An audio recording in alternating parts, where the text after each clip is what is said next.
What if tonight, as you scroll through your phone or drift off to sleep, a signal cuts through the static of deep space, a pattern so precise, so unmistakably artificial, that it shatters humanity's lonely silence in the cosmos? This isn't science fiction. The moment we detect proof of intelligent life beyond Earth, everything changes. Governments scramble, scientists hold their breath, and you become part of the most profound chapter in human history. But here's the thing, we're not unprepared. Hidden in labs and locked behind classified doors, there's a playbook for this exact scenario. It's called First Contact Protocol, and it's not just about handshakes with extraterrestrials, it's about survival, curiosity, and the future of our species. Think about it, for thousands of years we've gazed at the stars, whispering questions into the dark. Are we alone? What's out there? Now, imagine the weight of finally getting an answer. That signal, that first hello from another world, would unravel religions, rewrite science textbooks, and force every nation on Earth to confront a single, staggering truth. We are no longer the only players in the universe. But here's what no one talks about. Discovery is just the beginning. How we respond in those first fragile hours could determine whether this moment unites us or tears us apart. Will we speak with one voice, or will old rivalries turn first contact into chaos? This is why First Contact Protocol isn't some dusty document. It's a blueprint for humanity's next giant leap. Picture teams of linguists decoding alien math, diplomats drafting interstellar treaties, and even psychologists preparing us for the existential shock of meeting minds utterly unlike our own. And the most thrilling part, you're living in the era where this could happen, where a single radio telescope, like the ones you've seen in documentaries, might crack open the cosmos any day. So let's pull back the curtain. How would the world really react? Who's in charge? And what happens if the message we receive isn't friendly? Stick around, because the answers will redefine what it means to be human. First contact isn't just one moment, it's a spectrum of possibilities, each with its own earth-shaking implications. At the simplest end, imagine a rover on Mars scraping up soil and spotting microscopic shapes unmistakably crafted by biology.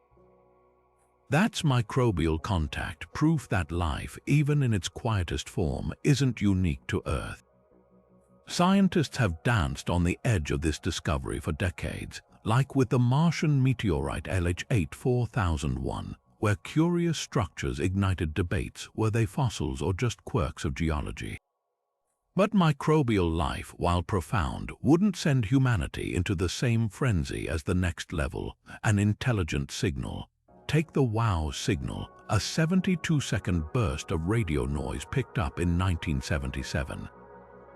It matched the exact frequency scientists predicted aliens might use, and to this day, no natural explanation fits. That's the heart of signal contact, a deliberate cosmic shout that says we're here. Unlike microbes, a signal implies minds at work, technology, and maybe even a message tucked inside the static. Governments wouldn't just be intrigued, they'd be scrambling.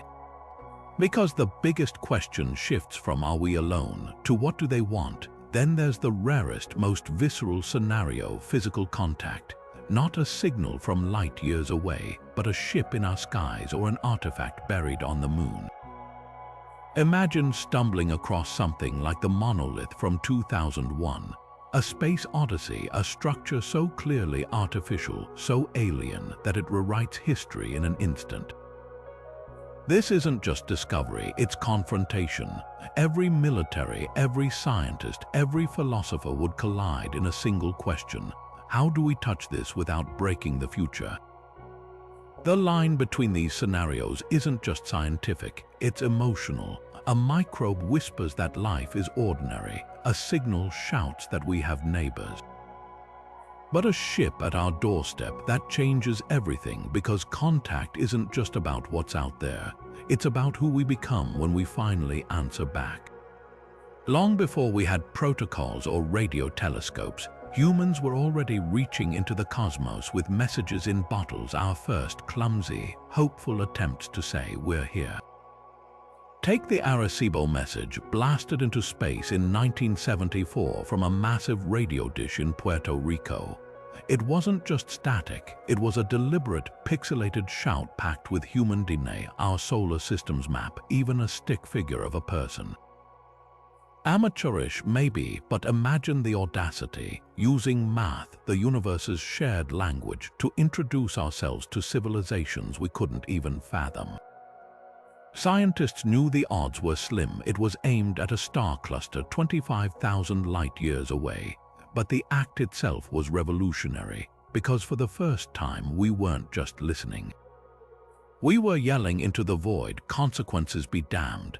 Then there's the Voyager Golden Records, humanity's time capsules hurtling through interstellar space. Unlike Arecibo's brief burst, these are physical artifacts, gold-plated discs carrying greetings in 55 languages, the sound of a kiss, a mother's first words to her child, even the brainwaves of someone falling in love. The genius, they're universal. No words needed, just music, images, raw emotion. A baby's cry or Chuck Berry's guitar might mean nothing to aliens, but the intention is clear. This is us. Not just our science, but our joy, our fear, our noise. It's bittersweet, really. Voyager won't reach another star for 40,000 years, yet we still packed our best, hoping someone someday might care. But not everyone agrees with this cosmic small talk. Projects like SETI messaging extraterrestrial intelligence have sparked fiery debates. While SETI passively listens for signals, SETI actively broadcasts, targeting nearby stars with repeated messages. Critics call it reckless, like shouting in a dark forest before knowing what's out there. Even Stephen Hawking warned that advanced civilizations might see us as ants or worse, lunch. Proponents counter that hiding is pointless. Our radio and TV leaks already announce our presence. So why not craft deliberate, careful messages? It's a philosophical divide, fear versus curiosity, caution versus the irresistible urge to say hello. What ties these attempts together isn't just technology, it's yearning. From Carl Sagan sketching the Voyager records to the scientists who debated every pixel of the Arecibo Message, these weren't just experiments. They're love letters to the unknown, proof that even in the vast silence, we can't resist the urge to whisper, "Tell me I'm not alone." Whether that's brave or naive depends on who you ask. But one thing's certain, if aliens ever do reply, it'll be because we spent centuries learning how to speak their language, long before we knew they were listening. Right now, as you watch this, arrays of massive dishes silently spin beneath starlit skies, their metal ears tuned to the faintest whispers from the cosmos.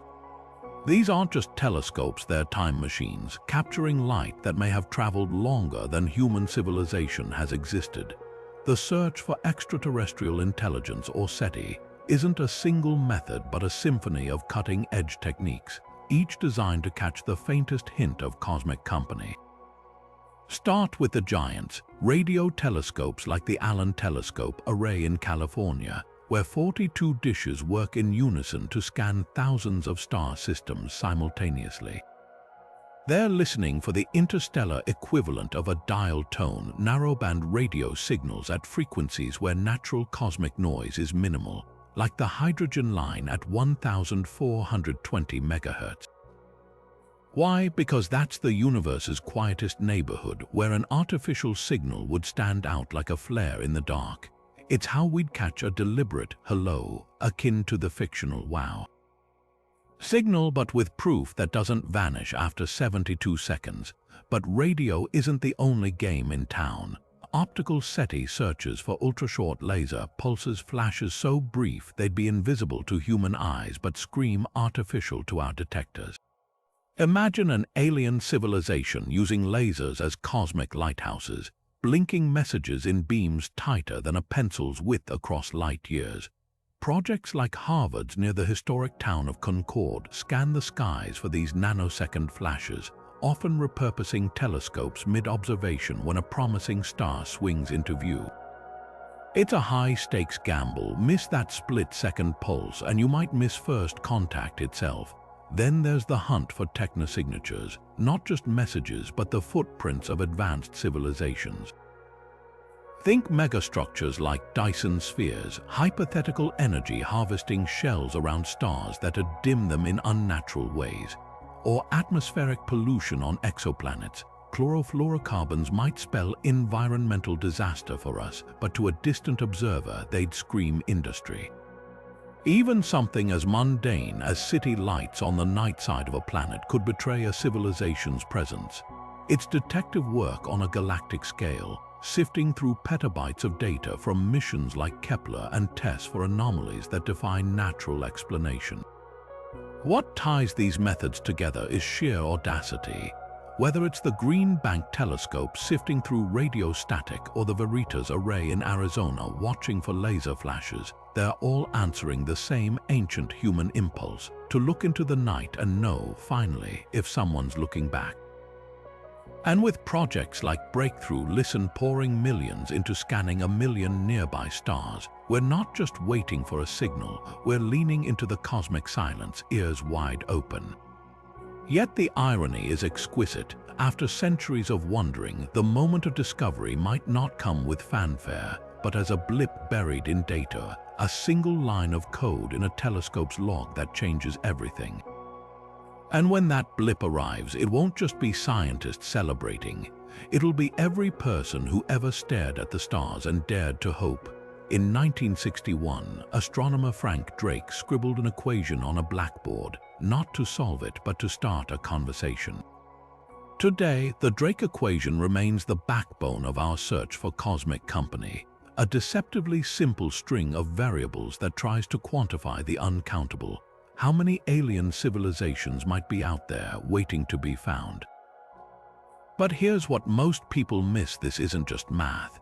Each variable is a doorway to profound questions about life, technology, and the universe itself. Start with the basics. The equation multiplies 7 factors, beginning with the rate of star formation in our galaxy. Modern telescopes like Gaia have refined this number. We now estimate the Milky Way births around 7 new stars per year. But the next variable flips the script. What fraction of those stars host planets? Just 30 years ago, this was guesswork. Then Kepler revolutionized everything, revealing planets outnumber stars. Today, we know virtually every star has at least one world orbiting it, a staggering shift that supercharges the equation's optimism. Then comes the habitable zone, the Goldilocks distance where liquid water could exist. Early estimates were crude, but recent exoplanet studies show even rogue planets drifting between stars might harbor underground oceans. Add to that the wild card of subsurface life, like Earth's extremophiles thriving in volcanic vents or Antarctic ice, and suddenly, habitable isn't just about sunny beaches. It's about cracks in frozen moons like Europa, where NASA's Clipper mission will soon hunt for life in dark, salty depths. Now the real unknowns kick in. Even if life starts, how often does it evolve intelligence? Earth took 4 billion years to produce humans, but octopuses and dolphins hint that intelligence might arise in wildly different forms. Then there's the tech hurdle. Could civilizations survive their own inventions? Nuclear war, climate collapse, or unchecked AI could truncate civilizations before they ever signal the stars. Soviet radio astronomer Iosif Shklovsky once grimly called this the bottleneck of self-destruction. The final variable, time. How long do civilizations broadcast detectable signals before going quiet? Our own radio bubble stretches barely 100 light-years, a tiny sphere in a galaxy 100,000 light-years wide. If aliens exist but stopped using radio millennia ago, we might never hear them. Here's the kicker. Plug in today's rosiest estimates: planets everywhere, life resilient, civilizations lasting millennia. And the equation suggests thousands of alien societies could dot the galaxy. But use conservative numbers and we might be utterly alone. That tension is the equation's power. It's not a calculator, it's a mirror forcing us to confront how little we truly know and how much we have left to discover. Picture this: a radio telescope picks up a signal so bizarre, so clearly artificial, that astronomers immediately know this is it. But how do they convey the magnitude of this discovery to the public without sparking panic or misinformation? Enter the Rio Scale, a tool devised by astronomers to classify alien encounters along a spectrum from mundane to mind-blowing, ranked from 0 to 10 based on potential impact. Think of it as the Richter scale for first contact, except instead of measuring earthquakes, it gauges how thoroughly a discovery could shake humanity's understanding of its place in the cosmos. At the low end, around 1 or 2, you've got something like the Martian meteorite LH8 4001, ambiguous shapes that might be fossilized microbes. Intriguing for scientists, sure, but hardly civilization-altering. Bump it up to 5 or 6, and you're dealing with something like the WOW signal, a mysterious radio burst that defies natural explanation but lacks repetition or a decipherable pattern. Here, the Rio scale factors in credibility. Is the signal verified? Could it be interference? The higher the confidence, the higher the score. Now, imagine a scenario rated 9 or 10. A repeating signal beamed directly at Earth, encoding prime numbers or universal constants like pi. Even better, it includes a self-decoding key like the fictional message in Contact. This isn't just a hello, it's a handshake. The Rio scale would skyrocket because the implications are immediate: intelligence, intent, and the unnerving realization that someone out there knows we're here. But the scale isn't just about science, it's about psychology. A 10 isn't just a sign for strong evidence, it's reserved for discoveries that would fundamentally rewrite human culture.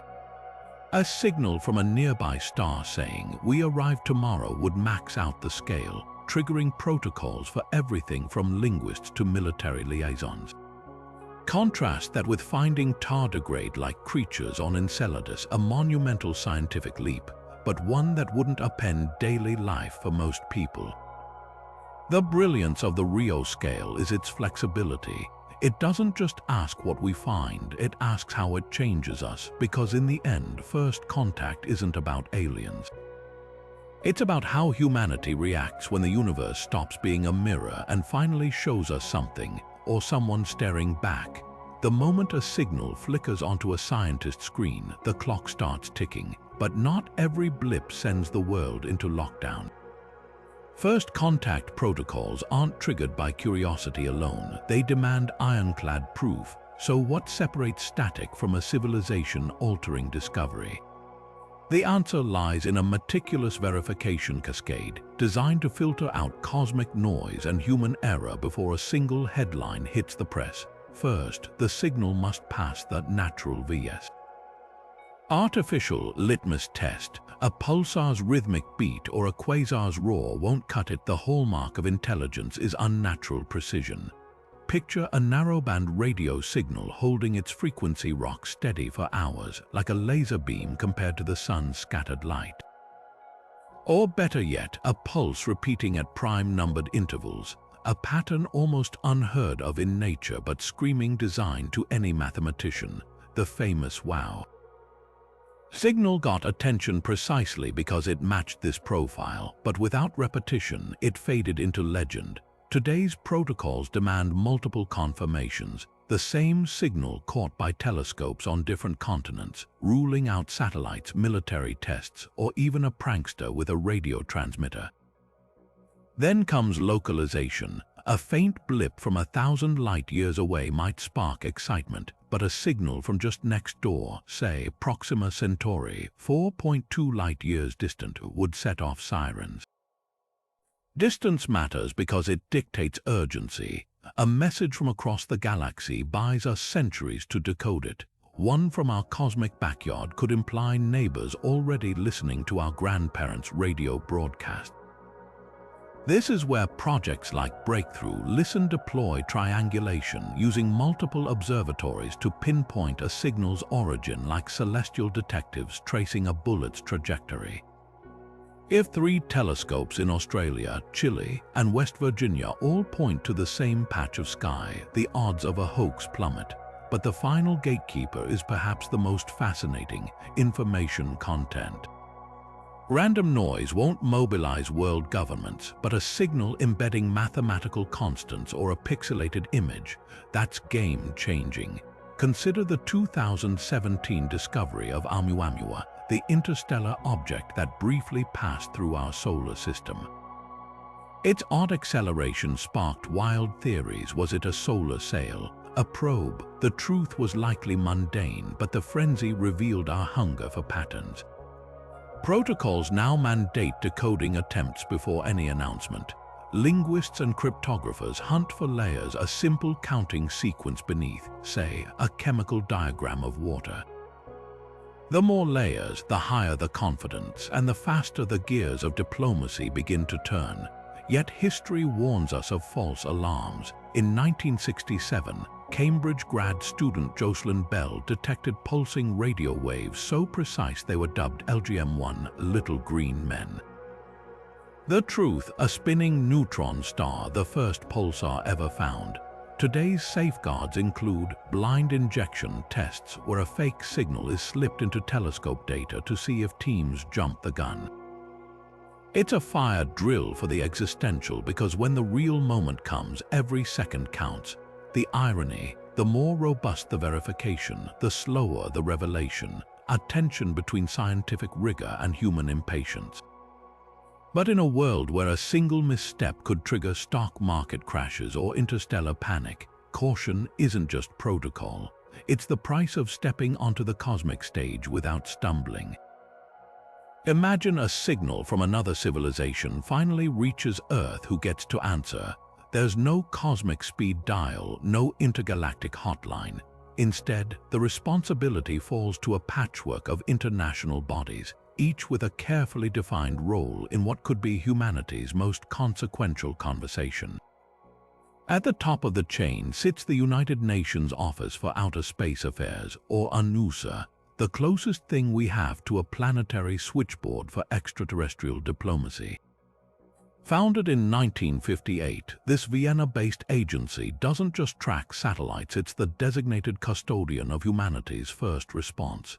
Their job: to coordinate a unified earthly reply, ensuring no single nation or corporation hijacks the narrative.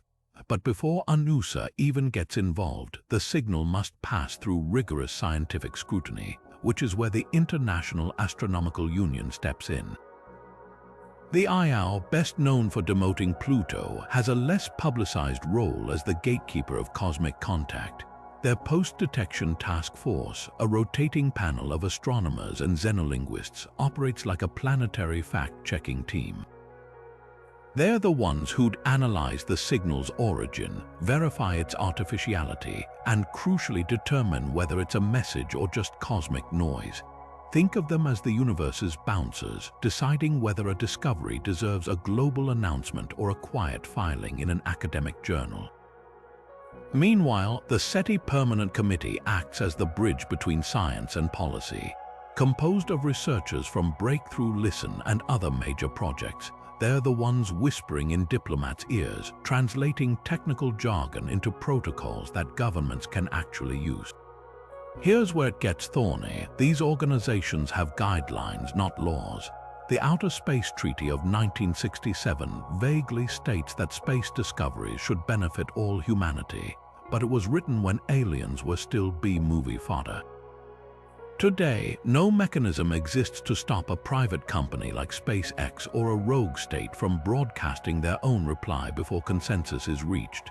That's why UNOOSA protocols emphasize speed and secrecy in equal measure. Upon verification, a pre-drafted statement would be released to prevent panic, while linguists and diplomats scramble behind closed doors to craft a response worthy of a species. But the darker question lingers. In a world still fractured by borders and ideologies, can we really trust ourselves to speak as one Earth? The irony is palpable. After centuries of wondering if we're alone, our greatest challenge might not be understanding aliens, but agreeing among ourselves who gets to say hello. When a telescope somewhere on Earth catches a blip that could rewrite history, the last thing scientists do is rush to the press. Behind the scenes, an elaborate verification machine kicks into gear, a global network of skepticism designed to weed out wishful thinking. Step 1. The initial detection team, often astronomers working the night shift, must rule out local interference. Was it a passing satellite, a microwave oven left running near the observatory? Yes, that's happened. They'll replay the data, checking for telltale signs of human-made noise frequency drifts, repeating patterns tied to Earth's rotation, anything that smells terrestrial. Only when every mundane explanation fails does the signal earn a codename and a confidential alert to pre-selected verification partners across the world. This is where the real test begins. Under protocols established by the International Academy of Astronautics, at least 2 independent facilities must attempt to require the signal using different instruments. Imagine telescopes in Chile, Australia, and South Africa all swinging toward the same coordinates like a coordinated cosmic dragnet. The reason for this triangulation isn't just confirmation, it's localization. A true interstellar signal will exhibit parallax, appearing to shift slightly against background stars when viewed from different points on Earth's surface, allowing astronomers to calculate its distance. Meanwhile, radio spectrometers dissect the signal structure. Natural cosmic phenomena like pulsars have broad spectral signatures, but an artificial transmission would occupy an impossibly narrow slice of bandwidth, like a laser beam compared to sunlight. But hardware isn't the only failsafe. Teams of mathematicians and cryptographers swoop in to analyze any embedded patterns. Prime number sequences, mathematical constants like pi encoded in pulses, or even rudimentary pixelated images would scream intelligence. Here's where projects like SETI signal verification pipeline shine. They employ machine learning algorithms trained on millions of simulated signals to distinguish between cosmic static and potential messages. Yet, even with a perfect match, protocol demands human oversight. Senior astronomers conduct blind reviews where the signal's origin is hidden to prevent subconscious bias, a process borrowed from clinical drug trials to ensure objectivity. The most critical phase happens in silence. Before any public announcement, verification requires that the signal persists over multiple observation windows. The universe is full of one-off anomalies, but a civilization's beacon would likely transmit continuously or repeat at predictable intervals. This patience is agonizing but necessary. When the Arecibo Observatory detected a curious signal in 1997, excitement flared until they realized it came from the European Space Agency's solar and heliospheric observatory satellite. Today's protocols include real-time satellite tracking databases to avoid such false alarms. What makes this process extraordinary isn't just its rigor, but its democracy. No single nation or institution gets to declare first contact alone. From radio astronomers in the Gobi Desert to optical researchers at the Very Large Telescope in Chile, the burden of proof rests on a chorus of corroborating voices. Because in the end, the world won't remember the lab that made the initial detection, it'll remember how humanity responded when the stars finally answered back.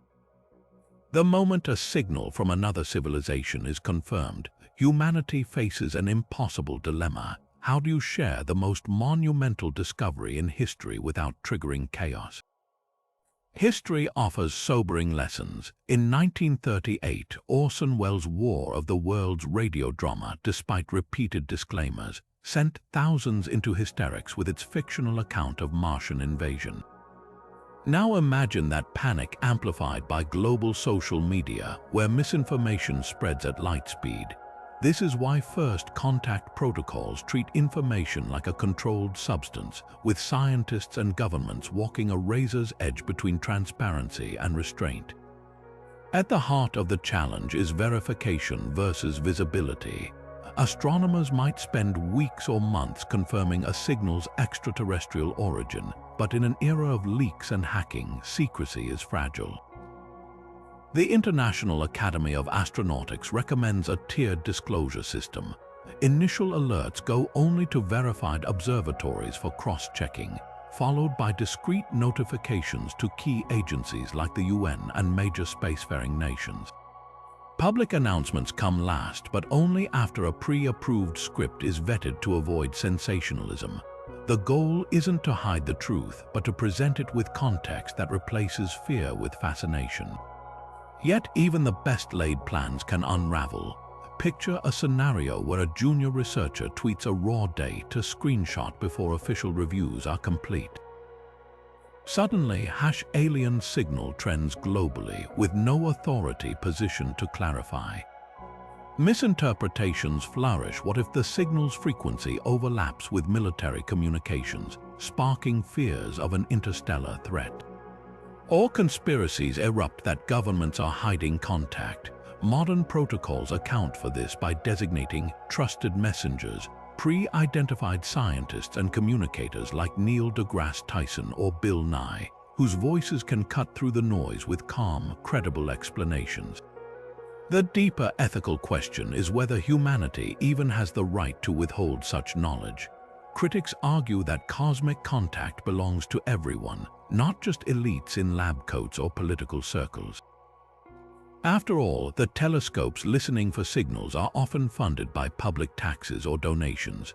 Some propose radical transparency, live streaming all data in real time, letting global crowdsourced analysis separate fact from fiction. It's a beautiful ideal, but risky. Without curation, a faint signal drowned in noise might ignite needless alarm or worse, be hijacked by bad actors to manipulate markets or geopolitics. Perhaps the most overlooked factor is cultural sensitivity. For indigenous communities like the Maori, whose star lore is woven into identity, or religions that view extraterrestrial life as theological heresy, first contact isn't just a headline, it's an existential quake. Modern protocols now include anthropologists and ethicists to navigate these landmines, ensuring announcements respect diverse worldviews.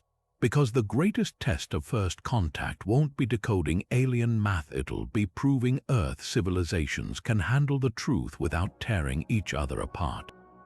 Decoding an alien message wouldn't be like translating ancient hieroglyphs. It'd be more like trying to read a book where the alphabet, grammar, and even the concept of a book don't exist. Human languages share roots in our biology and environment, vocal cords, hands, shared experiences of day and night. But an extraterrestrial civilization might communicate in ways we can't yet fathom, pulses of light, magnetic fields, or chemical signals. This is where projects like LINCOS, short for Lingua Cosmica, come in.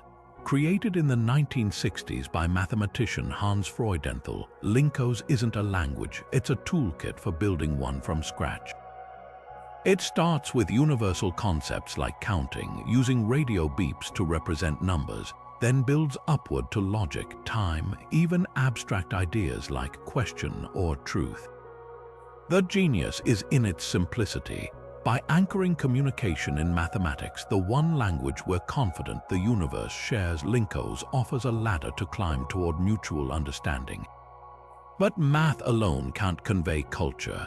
Imagine receiving a flawless transmission of prime numbers, proof of intelligence, yes, but devoid of meaning. This is the puzzle xenolinguists grapple with. Without shared context, how do you explain love or war to a species that might not have emotions or conflict? Some researchers propose using ontological catalogs, structured databases that link concepts through relationships. For example, transmitting hydrogen plus oxygen equals water alongside spectral data showing water's chemical signature. Over time, these building blocks could form a Rosetta Stone for alien thought. The challenges get thornier with non-linear communication. Humans think in sequences: subject, verb, object. But what if aliens convey entire ideas simultaneously, like a symphony of frequencies or a 3D hologram? Projects like METI Beyond Experiment have tried broadcasting multidimensional messages, embedding images and sound in layered radio waves. The hope is that a sufficiently advanced civilization would recognize the intent behind the structure, even if the content remains mysterious at first.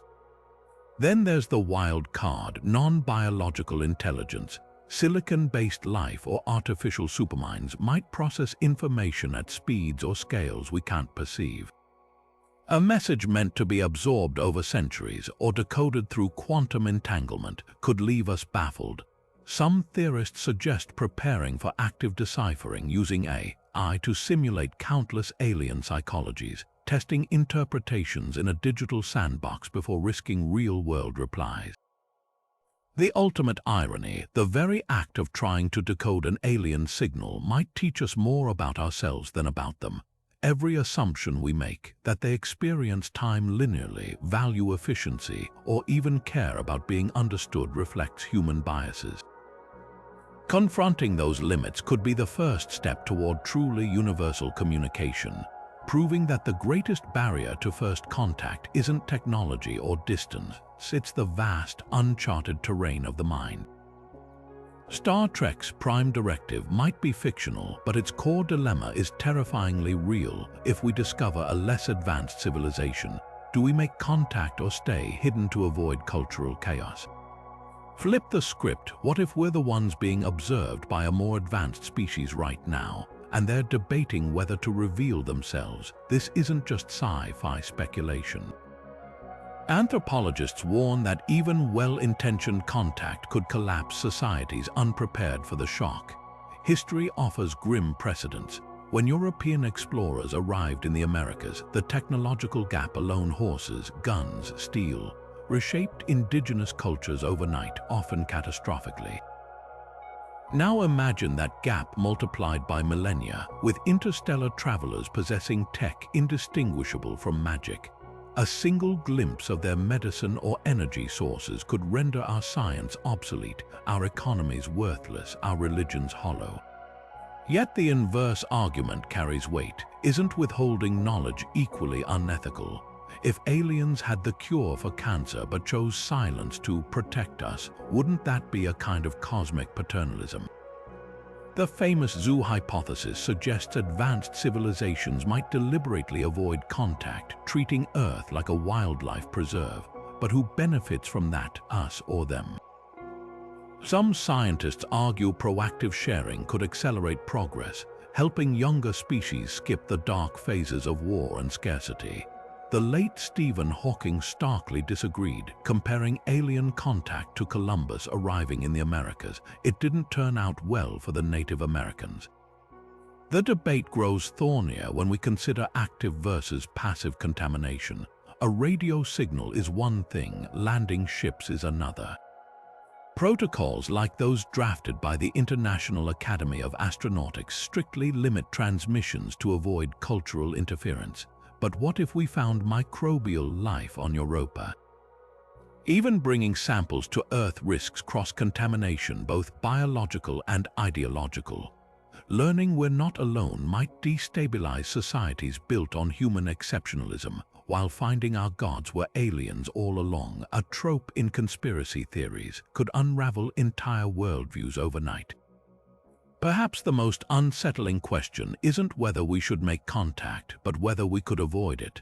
Our radio and TV broadcasts have already leaked into space for nearly a century, painting a fragmented self-portrait of wars, sitcoms, and presidential speeches.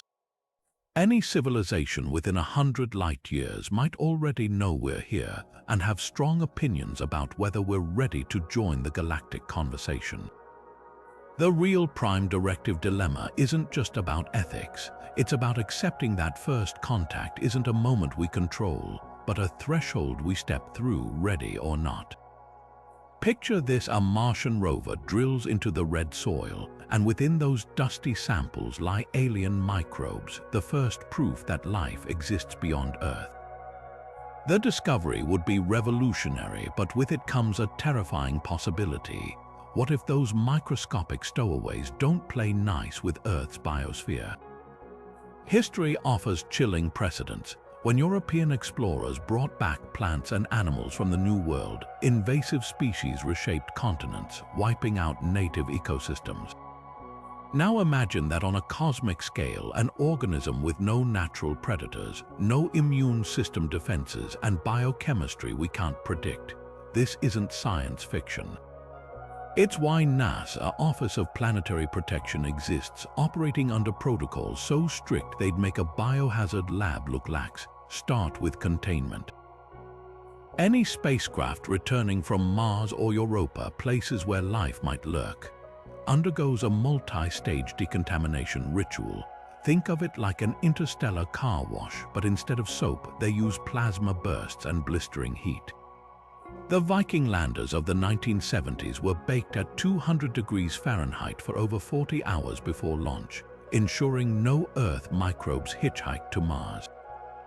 For return missions, the bar is higher. Samples are sealed inside nested titanium chambers, each with independent sterilization systems, like Russian nesting dolls designed by a paranoid engineer. Even the landing zone is isolated remote facilities with negative air pressure, airlocks, and staff in full biosafety level 4 suits, the same gear used for Ebola research. But physical barriers are just the first line of defense. The real challenge is detection. Alien life might not use DNA or proteins as we know them. To spot potential threats, labs employ agnostic life detection tools, machines that don't assume alien biology follows Earth's rules. Mass spectrometers hunt for unusual molecular patterns, while microfluidic chips test for metabolic activity across hundreds of chemical environments simultaneously. If something reacts, it's hit with brute force analysis, electron microscopes, X-ray crystallography, even experiments exposing it to extremophile conditions to see if it thrives in acid, vacuum, or radiation. The emergency protocols read like a disaster movie script. If a sample shows signs of replication or toxicity, the facility triggers a break the glass response automatic lockdown, with all data routed to a global network of biologists and astroepidemiologists. No single country gets to make the call. Decisions fall to the Committee on Space Research's Planetary Protection Panel, a United Nations-backed brain trust spanning 60 nations. Their worst-case scenario, a pathogen that bypasses Earth's biochemical defenses, like a key fitting a lock we didn't know existed. Yet the irony is profound. We fear alien microbes, but we've already contaminated other worlds. The Curiosity rover's drill bits carried Earth bacteria to Mars and tardigrades. Those nearly indestructible microscopic creatures likely survived crashes of ill-fated lunar landers. Our protocols aren't just about protecting Earth, they're about preserving alien biospheres from us, because the greatest lesson of planetary protection isn't fear, it's humility. The cosmos doesn't care about human borders or ego. When we bring back that first alien speck, we're not just scientists, we're planetary guardians balancing curiosity against the weight of an entire biosphere's safety. The moment an alien signal is confirmed, every military on Earth faces a scenario straight out of science fiction, except this time, the playbook is terrifyingly blank. International space law, drafted during the Cold War era of satellites and moon landings, never accounted for the possibility of visitors from another star.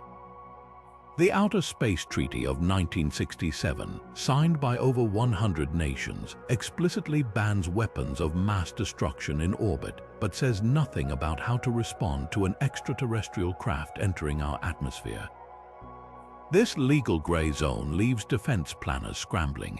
Does an alien vessel count as a foreign military threat, a natural phenomenon, or something beyond all existing frameworks? Take the hypothetical case of an unidentified object slowing to a stop in geostationary orbit, clearly artificial, clearly under intelligent control, but transmitting no hostile intent.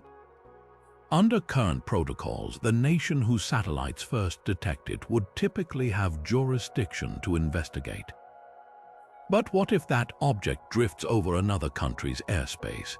The United Nations Charter grants nations the right to self-defense, but against an adversary whose technology might outclass ours by millennia, even the most advanced fighter jets would be as useful as bows and arrows. This isn't just speculation. Declassified Pentagon reports on UAP's unidentified aerial phenomena reveal that military pilots have documented objects performing maneuvers that defy known physics, raising sobering questions about how we'd counter something we can't even comprehend.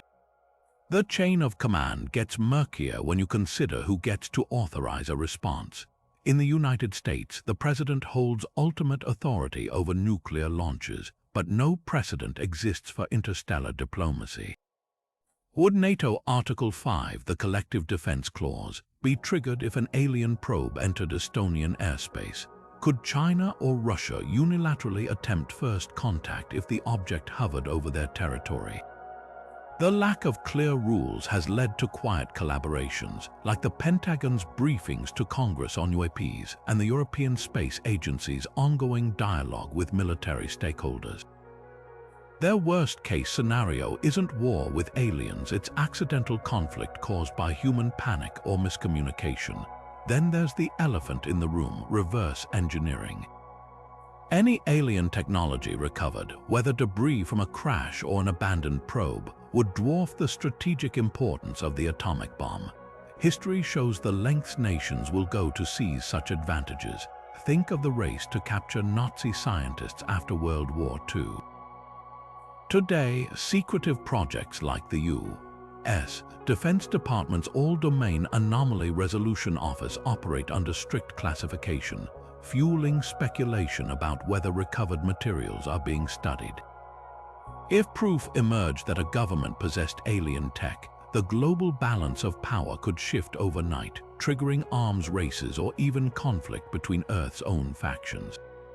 The cruel irony is that our greatest vulnerability might not be alien hostility, but human nature itself. Protocols drafted by the United Nations Committee on the Peaceful Uses of Outer Space emphasize de-escalation, urging nations to treat any contact as a scientific, not military, event. But in a world still fractured by distrust, the first message from the stars could become just another pawn in our ancient games of power, unless we choose for once to see ourselves not as nations, but as a single species standing together on the precipice of the unknown. The discovery of intelligent extraterrestrial life wouldn't just rewrite science textbooks, it would send shockwaves through the very foundations of faith. Across mosques, churches, and temples, theologians have quietly grappled with this possibility for decades, knowing that confirmation of alien intelligence could challenge centuries of doctrine.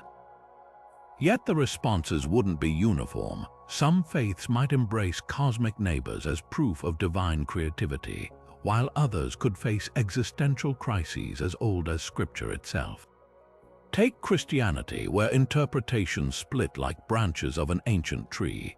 Catholic theologians like the late Brother Guy Consolmagno, astronomer for the Vatican, argue that aliens would simply expand God's creation. God has no limits, he once said, suggesting baptism might even extend to extraterrestrials if they desired it. But evangelical circles whisper darker warnings. What if these beings never knew Christ? Would that invalidate the concept of salvation being exclusive to Earth? The tension mirrors historical debates over whether indigenous peoples had souls, but magnified to cosmic proportions. Islam presents a fascinating middle ground. The Quran explicitly mentions creatures in the heavens, a verse some scholars interpret as anticipating extraterrestrial life. Prominent imams like Zakir Naik have suggested that aliens would still submit to Allah's will, making them spiritual cousins rather than threats.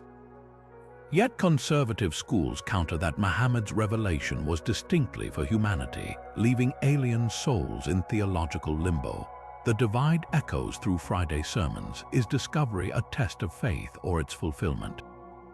Hinduism and Buddhism might adapt most seamlessly, with cosmologies that already envision infinite worlds and rebirth across dimensions. The idea of alien consciousness fits like a missing puzzle piece. The Dalai Lama has mused that advanced civilizations may have achieved enlightenment faster than humans, offering us interstellar gurus. Meanwhile, Hindu astrologers point to ancient texts like the Mahabharata, which describes flying vimanas and battles between celestial beings. Could these be misunderstood accounts of first contact? The real powder keg lies in exclusionary faiths that center humanity as creation's pinnacle. Rabbi Yitzchak Ginsburg, a controversial Kabbalist, sparked outrage by suggesting aliens might lack free will, and thus souls according to Jewish mysticism. Similar rumbles come from young Earth creationists who'd face impossible questions. Did aliens experience their own Adam and Eve, or does Genesis only apply to our pale blue dot? The wild card, new religious movements ready to pounce on confirmation. Scientology's narrative of galactic overlord Xenu could gain terrifying traction, while UFO cults like Heaven's Gate demonstrated the lethal extremes of mixing revelation with cosmic longing. Modern conspiracy theorists already frame governments as hiding demonic aliens, a narrative that could explode into violence if contact upends traditional faith overnight. What unites these projections is deeper than doctrine. It's the human need for meaning. Whether through adaptation or resistance, every major religion would face the same unanswerable question. In a universe teeming with minds, are we still special? The answer might not come from scripture, but from how boldly our gods can stretch across the stars. The moment alien technology enters Earth's economy, entire industries would face upheaval rivaling the Industrial Revolution, but compressed into years, not centuries. Consider energy first. If extraterrestrials share even the basics of fusion or antimatter harvesting, our trillion-dollar oil and gas infrastructure could become obsolete overnight. Countries built on petrodollars like Saudi Arabia or Russia would see their wealth evaporate as clean, limitless energy floods global markets. The irony. The nations currently lagging in energy infrastructure might leapfrog ahead, deploying alien-derived power grids without the burden of outdated pipelines or coal plants. Tech giants wouldn't fare much better. Silicon Valley's dominance relies on incremental advances, smaller chips, faster algorithms. But an alien data storage method, say quantum memory crystals, could make every hard drive and cloud server obsolete in a heartbeat. Startups wielding extraterrestrial patents might dethrone Apple or Google before they even grasp what hit them. Even cryptocurrencies would tremble. An interstellar ledger system, impervious to hacking and operating at light speed, could render blockchain quaint by comparison. The only winners, cybersecurity firms suddenly tasked with reverse engineering alien encryption, assuming human math can even comprehend it. Transportation faces its own earthquake. Aerospace companies like Boeing or SpaceX might scramble to license anti-gravity tech, while airlines collapse under the weight of competition from vehicles needing no runways or fossil fuels. The ripple effects would dismantle secondary markets. No more jet fuel means plummeting demand for refineries. No more highways means construction firms watching their trillion-dollar contracts vanish. Meanwhile, logistics giants like Amazon could deploy instantaneous delivery via matter transmitters, leaving traditional shipping and warehousing industries in ruins. But the deepest shockwaves might hit finance itself. Central banks rely on controlling currency supply, but what if aliens introduce energy-backed credits, where money derives value from quantifiable cosmic resources rather than human trust? Stock markets would hemorrhage as investors abandon earthly assets for interstellar trade opportunities. Gold, the ancient safe haven, could become worthless if asteroid mining unlocks near-infinite precious metals. The only institutions surviving might be those flexible enough to pivot, like hedge funds already betting on asteroid mining startups. Yet for all the chaos, one sector would skyrocket: education. Universities offering the first courses in xenotechnology or astrolinguistics would mint billion-dollar endowments overnight. Imagine MIT's new Department of Applied Exophysics or online platforms scrambling to teach alien coding languages. The demand for knowledge translators, scientists who can bridge human and extraterrestrial tech, would dwarf the gold rushes of history. Because in the end, the greatest commodity wouldn't be the technology itself, but the ability to understand it before your competitors do. History has a brutal lesson for moments of seismic change. Whenever a new source of power emerges, nations either race to control it or get left behind. Now imagine that source isn't oil, gold, or nuclear weapons, but an alien signal. The instant extraterrestrial intelligence is confirmed, a silent war would erupt behind closed doors over who gets to hold the cosmic microphone. Consider the scramble for rare earth minerals today, magnified by the existential stakes of being humanity's sole interlocutor with a superior civilization. The United States and China, locked in their 21st century Cold War, would likely be the first to draw battle lines. America's National Security Agency already monitors global communications with facilities like Utah's data center, capable of intercepting petabytes of data daily. China's quantum-enabled satellites and massive listening posts in Xinjiang suggest they'd treat alien frequencies as another frontier to dominate. Both nations have protocols buried in classified documents, likely granting their militaries first dibs on signal decryption under the guise of planetary defense. But the real prize isn't just listening, it's replying. Whoever crafts Earth's response effectively becomes the planet's ambassador, shaping humanity's first impression in ways that could skew diplomatic or technological rewards their way for centuries. Smaller nations, however, might exploit gaps in this duopoly. Iceland, with its pristine radio-quiet zones far from urban interference, could become the Switzerland of interstellar diplomacy, a neutral ground where scientists worldwide collaborate beyond superpower agendas. Or take India, whose frugal space program mastered Mars missions at a fraction of NASA's budget. A clever play by ISRO to redirect one of its deep space antennas toward the signal's origin could vault the nation into sudden relevance. Even private entities like Elon Musk's Starlink constellation, with thousands of satellites already in orbit, might rebrand as the Interplanetary Internet, positioning themselves as the default telecom provider for Earth's side of the conversation. The darkest scenarios hinge on weaponization. Imagine an alien transmission containing schematics for a device that manipulates gravity. Intelligence agencies would instantly classify it, while corporate spies and foreign hackers launch cyber attacks unprecedented in scale. The Stuxnet worm that crippled Iran's nuclear centrifuges would look quaint compared to the digital warfare over technology that could redefine physics. Some defense analysts fear a new McCarthyism government's purging scientists suspected of sharing cosmic secrets, echoing the paranoid aftermath of the Manhattan Project. Yet the most volatile element isn't technology, it's ideology. A nation interpreting the signal as proof of alien communism or capitalism might reshape its domestic policies overnight, while religious states could deem contact blasphemy and jam transmissions entirely. The internet would fracture into echo chambers debating whether the message was a gift, a test, or a trap. And all the while, the original signal continues, indifferent to the chaos it sparked, a mirror reflecting humanity's oldest struggle to unite under the stars or fracture beneath them.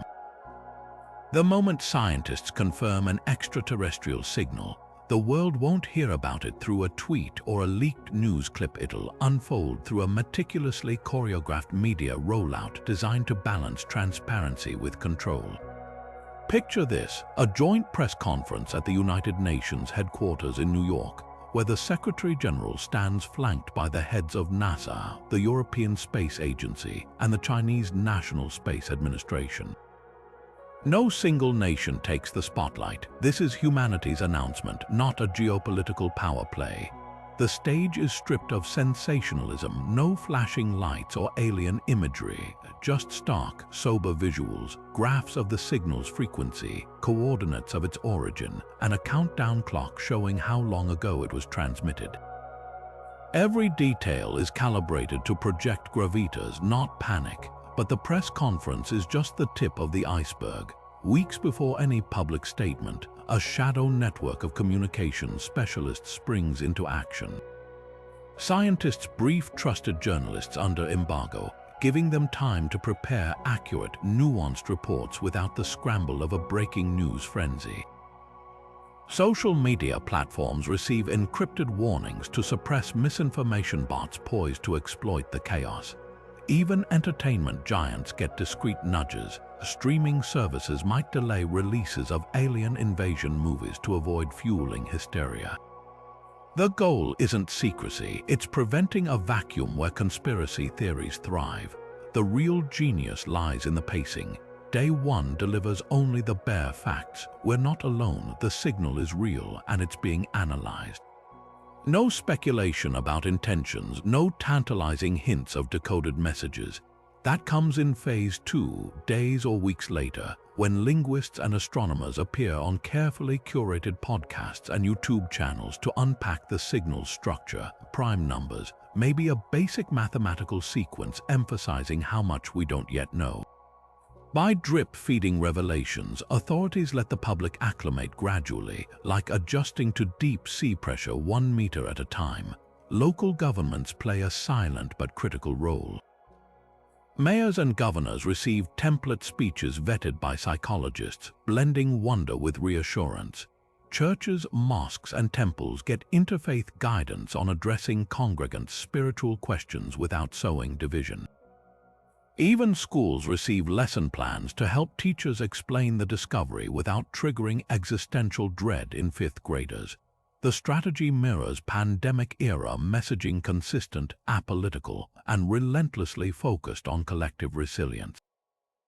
Yet the most delicate dance involves the internet. Viral moments are inevitable. A meme comparing the aliens to a beloved cartoon character might ease tension, while a doctored leak of an ominous message could spark riots. The solution: preemptive storytelling. Official channels release bite-sized, shareable content, animations of how the signal traveled light years to reach us, interviews with the telescope operators who first spotted it, even a live stream of the decoding lab. By flooding the zone with authentic, human-centered narratives, they shrink the space for disinformation to take root. The irony is palpable. After centuries of imagining how we'd react to extraterrestrial contact, the hardest part won't be understanding the aliens, it's managing our own chaos. Because in the end, the success of first contact won't hinge on advanced technology or diplomatic eloquence, but on something far more fragile: our ability to stay united under the weight of the unknown. The morning after first contact is confirmed, classrooms worldwide would face an unprecedented challenge explaining to children that humanity is no longer alone in the universe. Unlike historical moments like moon landings or climate crises, this revelation requires rewiring fundamental concepts of biology, philosophy, and even identity. Education ministries from Berlin to Tokyo have secretly drafted post-disclosure curriculum frameworks for this exact scenario, blending science with emotional readiness in ways never before attempted. Elementary schools would pivot first, using playful but precise metaphors. Picture first graders building model solar systems with added exoplanets, while teachers gently introduce the idea that some of these faraway worlds might have friends looking back at us. Storybooks commissioned by UNESCO depict diverse alien civilizations not as green monsters but as potential pen pals, emphasizing curiosity over fear. Middle schools would tackle harder questions through interdisciplinary projects, math classes calculating light-year distances to the signal's origin, language arts dissecting how human myths from Star Wars to ancient astronaut theories shaped our expectations. The goal isn't just factual accuracy but cognitive flexibility, training young minds to inhabit a universe suddenly vaster and stranger. High school curricula undergo the most radical transformation. Biology textbooks add chapters on alternative biochemistries, exploring how life might thrive in methane lakes or vacuum conditions. History classes juxtapose humanity's colonial past with hypothetical contact ethics, debating whether sending messages to less advanced civilizations could constitute interstellar imperialism. Psychology units explore the Fermi paradox through role-playing exercises. Students split into groups simulating alien societies that chose silence, asking, "Would you hide from humanity if you could?" Electives in astrolinguistics emerge practically overnight, with students analyzing Linko's puzzles alongside Shakespeare, training to think in symbolic systems divorced from human experience. But education won't stop at school gates. Museums worldwide deploy emergency exhibits, interactive displays showing real-time signal data from observatories. Planetarium shows mapping the contact star's location relative to Earth.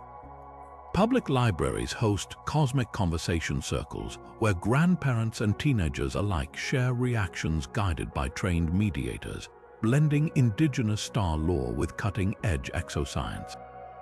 Even religious institutions receive tailored toolkits. Interfaith councils distribute discussion guides pairing Bible verses about creation with Quranic references to life in the heavens, framing discovery as spiritual expansion rather than contradiction. The most innovative programs target misinformation before it spreads. TikTok-style microcourses fronted by celebrity scientists preempt conspiracy theories with bite-sized explainers. No, the signal isn't controlling your phone. Here's how radio waves actually work. Social media platforms integrate fact-checking overlays that flag alien-related posts with vetted context from the International Astronomical Union. Late-night talk shows partner with astronomers for humorous yet accurate segment. Imagine a Nobel laureate using rubber aliens to demonstrate evolutionary biology under different gravity conditions. Yet the greatest test lies in teacher training. A single underprepared educator dismissing contact as a hoax or preaching doomsday could traumatize an entire classroom. Global Train the Trainer intensives drill educators in recognizing existential anxiety cues when a student's fixation on hostile aliens signals deeper distress versus healthy curiosity. Role-playing scenarios help teachers navigate fringe questions like, do aliens have souls, without privileging any one worldview.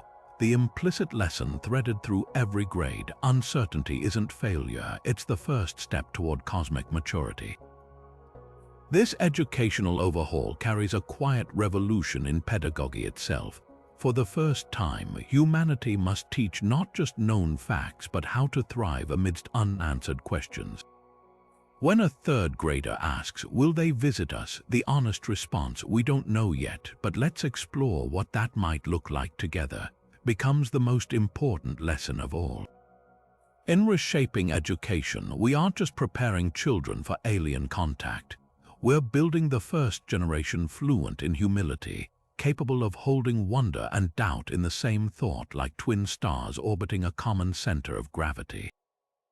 Crafting a team to handle first contact isn't about assembling the brightest minds, it's about bridging the widest gaps between disciplines that rarely speak the same language.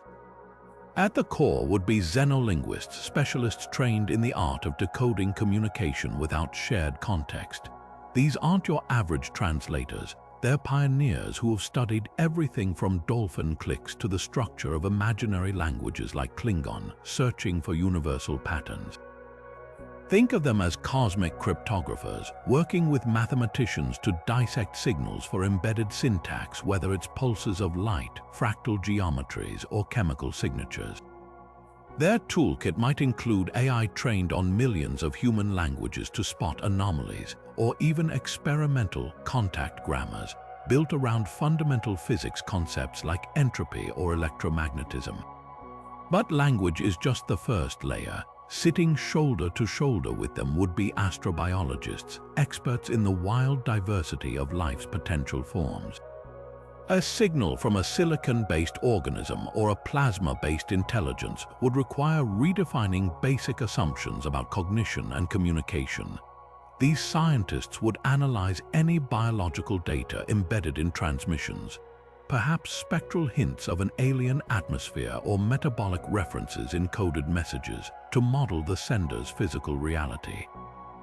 Their insights could be the difference between interpreting a symbol as aggression or poetry. After all, a species that perceives infrared might encode urgency in wavelengths invisible to human eyes. Diplomats form the third pillar, but not the kind you'd find at the UN. These would be specialists in exopolitics, trained to navigate scenarios where human concepts of negotiation break down. How do you establish trust with a civilization that might not experience time linearly or prioritize individual survival? Veterans of Cold War backchannels and indigenous mediators would collaborate to design protocols for incremental disclosure, avoiding cultural contamination while building shared understanding.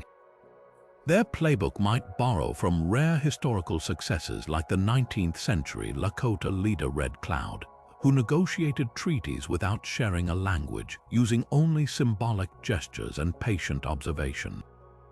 The team's unsung heroes, cognitive psychologists and ethicists, contact could trigger collective existential crises or societal fractures, so these specialists would monitor the team's own biases, ensuring humanity's reply isn't skewed by anthropocentrism or fear.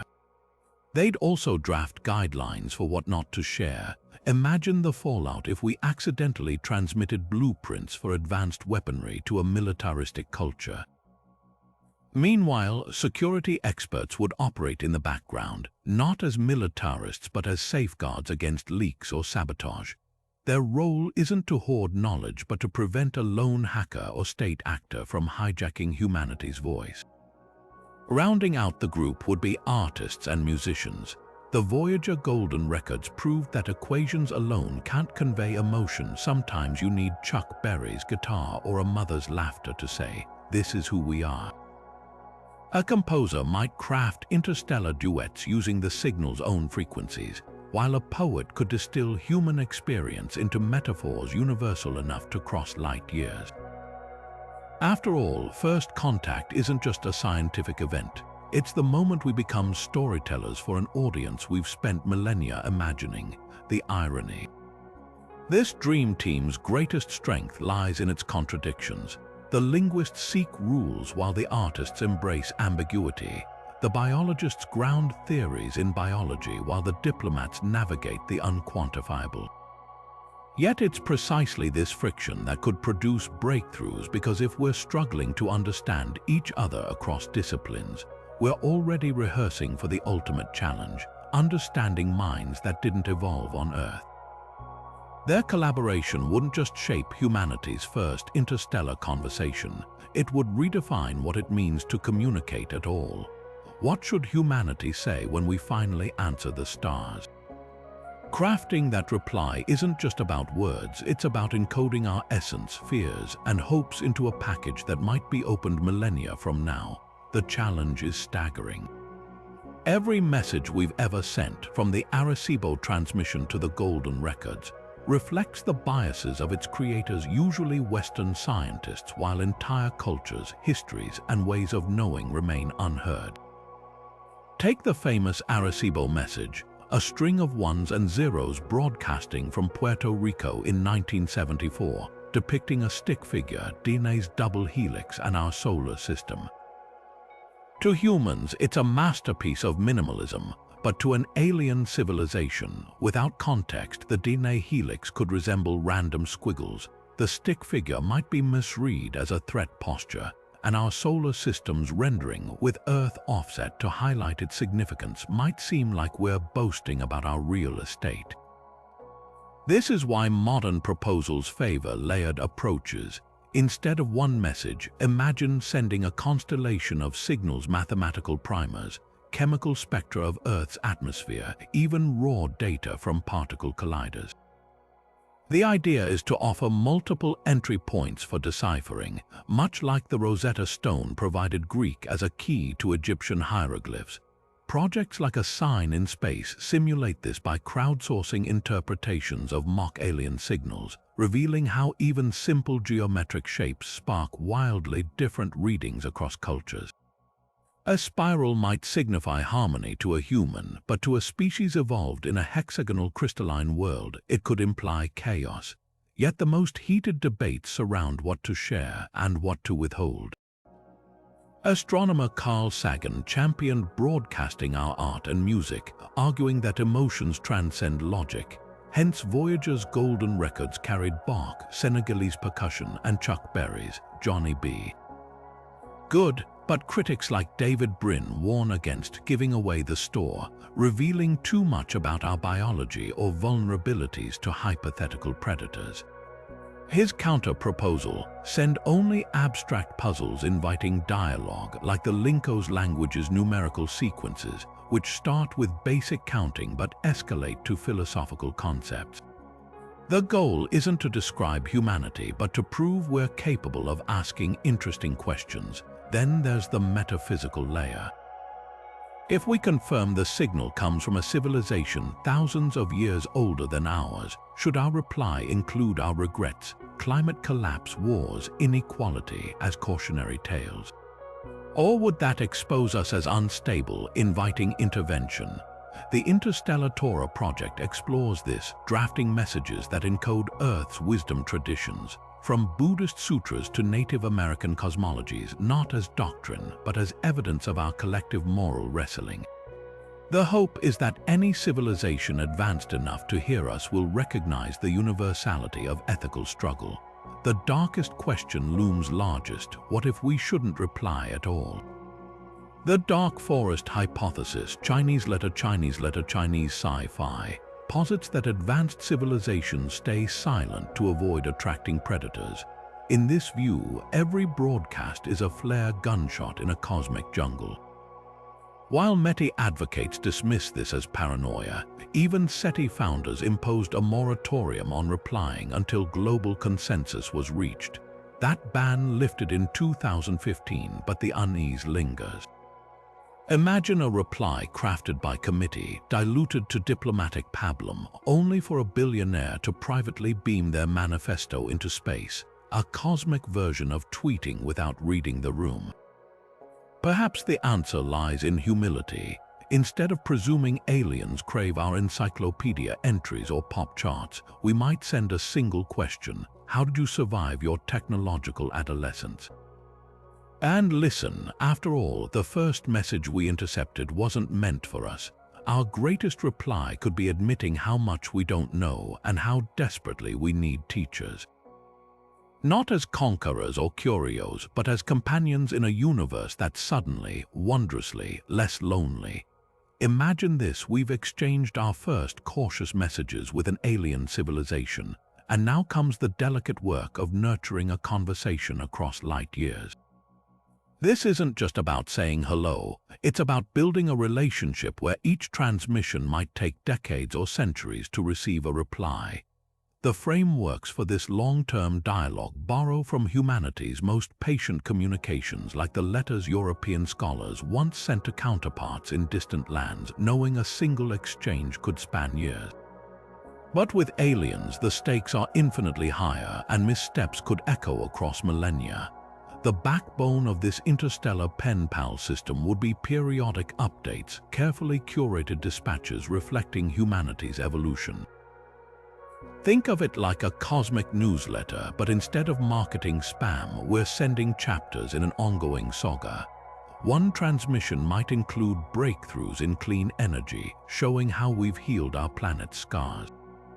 The next could share artistic revolutions, new musical genres, architectural wonders, or even viral internet dances, because why not let aliens ponder the meaning of the Harlem Shake?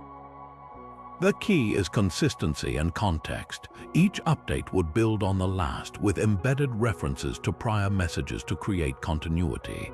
If we mentioned climate crises in Transmission 5, Transmission 6 might showcase how fusion power solved them, proving we can learn from our mistakes. Cultural exchanges would form the emotional core of this dialogue. Beyond dry scientific data, we'd send the messy, beautiful proof of what makes us human, not just our greatest hits but our raw experiments. A compilation of lullabies from every continent, illustrating how comfort transcends language. Time-lapse videos of cities growing and forests regenerating, capturing our relationship with time and nature.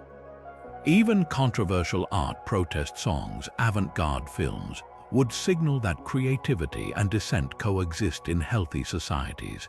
The goal isn't to impress but to authentically represent the human experience, flaws and all. Technology would play a quiet yet crucial role.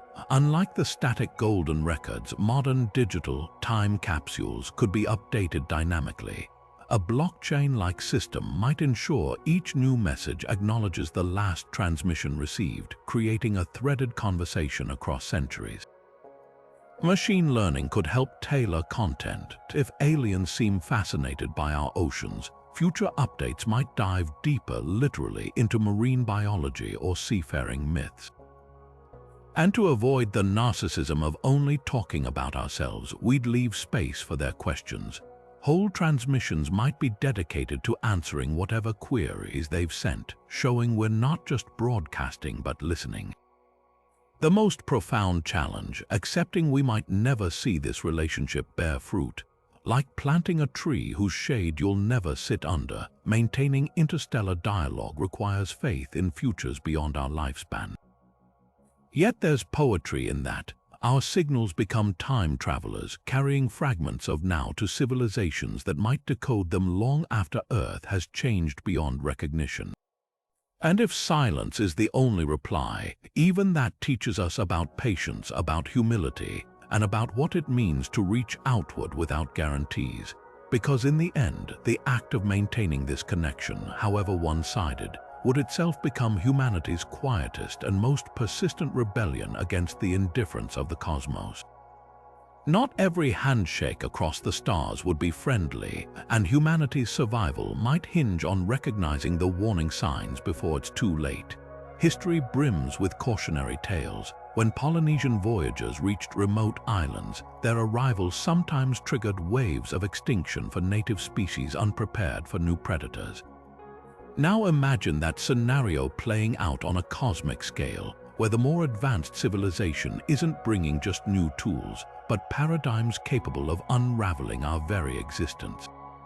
Consider the Berserker probe hypothesis, a nightmare scenario where an autonomous alien artifact, perhaps millions of years old, arrives not with greetings but with directives to eliminate potential competitors. Unlike Hollywood's flashy invasions, this threat wouldn't announce itself with explosions. It might mimic harmless space debris, drifting silently into orbit before deploying nanoscale replicators to disassemble Earth's biosphere for raw materials. The chilling logic, a civilization that fears competition might seed the galaxy with silent sentinels programmed to sterilize emerging intelligence before it becomes a threat.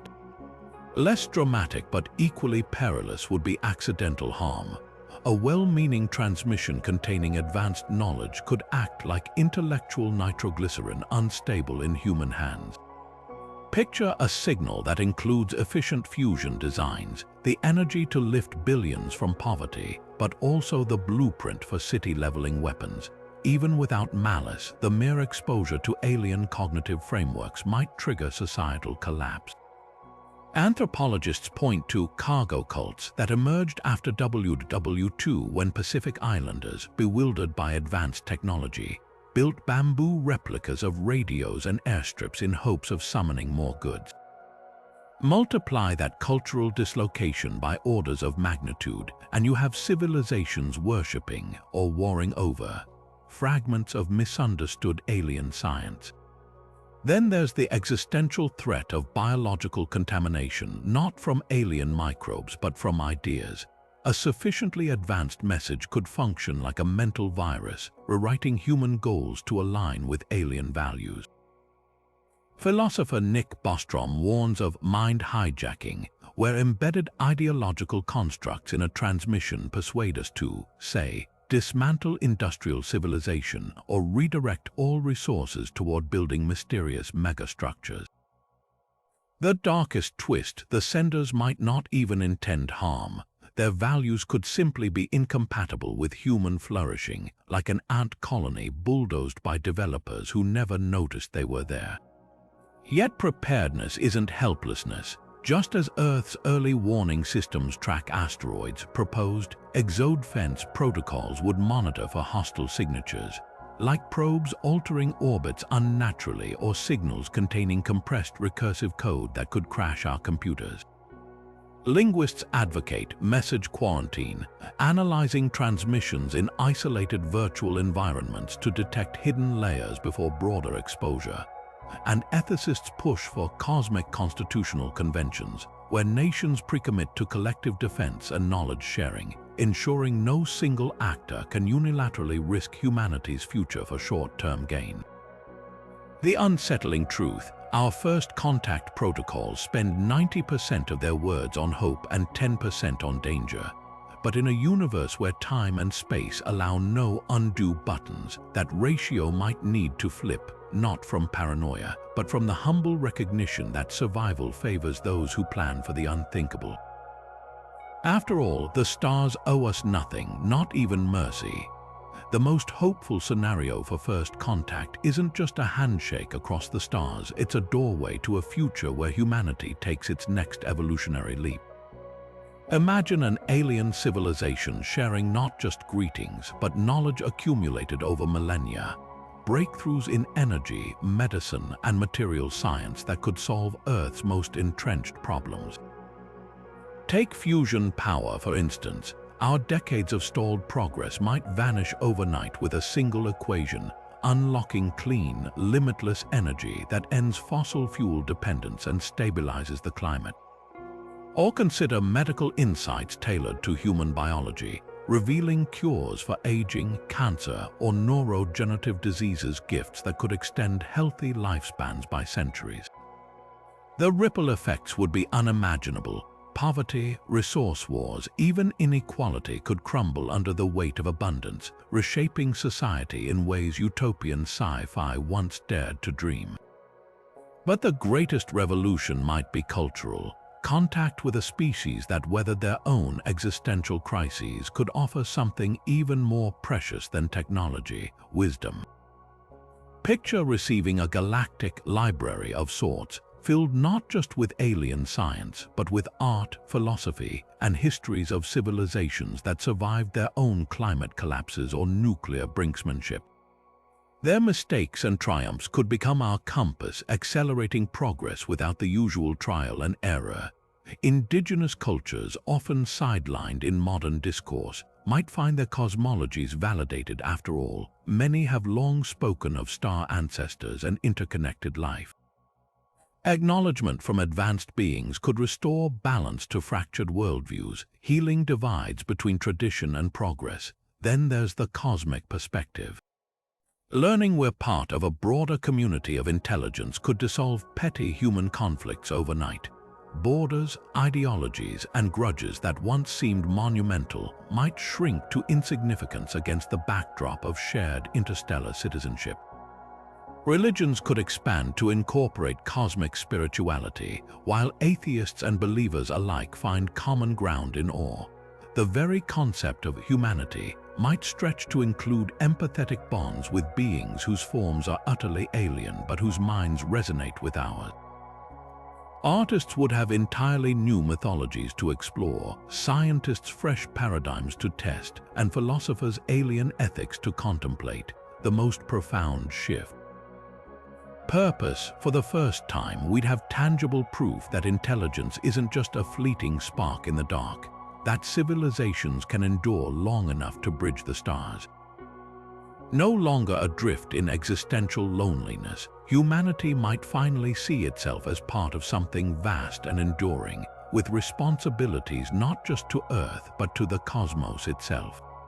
Our children could grow up knowing their future isn't confined to this pale blue dot. but stretches outward, limitless and luminous, into a galaxy suddenly brimming with neighbors, mentors, and friends. From radio telescopes scanning the void to linguists decoding hypothetical messages, humanity has woven a safety net of protocols for the day we're no longer alone. These aren't just bureaucratic formalities, they're the product of centuries of curiosity, tempered by hard lessons from our own history.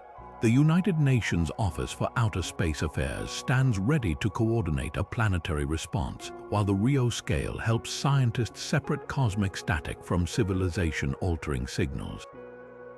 Verification pipelines ensure we don't cry wolf, and containment protocols shield Earth's biosphere from extraterrestrial contamination, or vice versa. We've rehearsed this moment through simulations, drafted interstellar treaties, and even debated what art to send as our cosmic calling card. Yet preparedness isn't just about avoiding chaos, it's about seizing the opportunity to evolve. Imagine the breakthroughs waiting in a single alien equation, or the wisdom hidden in a civilization's million-year library. Contact could ignite a renaissance, blending their knowledge with human creativity, transforming energy, medicine, and how we see ourselves. But the true test isn't technical, it's emotional. Can we, a species still fractured by borders and ideologies, rise to the occasion? Will we listen as intently as we broadcast and share the fruits of contact equitably? So look up tonight. That star you're seeing might already host a civilization debating whether to reach out.